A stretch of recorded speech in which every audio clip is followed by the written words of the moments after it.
Senator Ali Zafar ने कहा है कि 190 मिलियन पाउंड का जब पैसा जुर्म नहीं है तो फिर केस ही खत्म हो जाता है। बार बार ओपन एंड शट केस बनाते हैं। अदालतें कहती हैं ओपन करो और शट कर दो। लंदन में मेफेयर बिल्डिंग किसने खरीदी? उस शख्स का क्या नाम था? हसन नवाज शरीफ के बेटे हैं।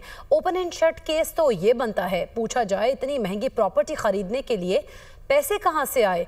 ये केसेस के जरिए सियासत करना चाहते हैं, वो सेनेट में इजहार ख्याल कर रहे थे। जो सर 190 मिलियन पाउंड्स का ये कहना कि प्रोसीड्स ऑफ क्राइम है, जबकि प्रोसीड्स ऑफ क्राइम ही नहीं है तो ये केस ही खत्म हो जाता है पूरा का पूरा। क्या डोनेशन देना जुर्म है? अगर डोनेशन देना जुर्म है तो जितने अस्पतालों को हम डोनेशन देते हैं, जितने यूनिवर्सिटीज को हम, जितनी चैरिटेबल ऑर्गेनाइजेशंस को हम पैसे देते हैं, वो जुर्म है। केस बनाते हैं open and shut, bar bar open and shut case बनाते हैं। अदालतें कहती हैं ओपन करो और शट कर दो। वो हाइड पार्क की बिल्डिंग किसने खरीदी थी? उस शख्स का क्या नाम था? जो रिकॉर्ड पे आया है नैब के, मेरे पास ये नैब का रिकॉर्ड। हसन नवाज साहब कौन हैं? नवाज शरीफ साहब के बेटे हैं।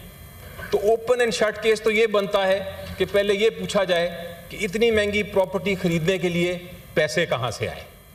तो जनाब चीख के या मीडिया पे कह के जुर्म के पैसे थे, तो जुर्म के पैसे नहीं बन जाते। आज तक कोई सबूत नहीं दिया, ना नैब के केस में।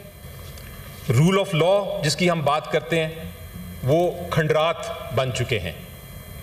केसों के जरिए सियासत करना चाहते हैं।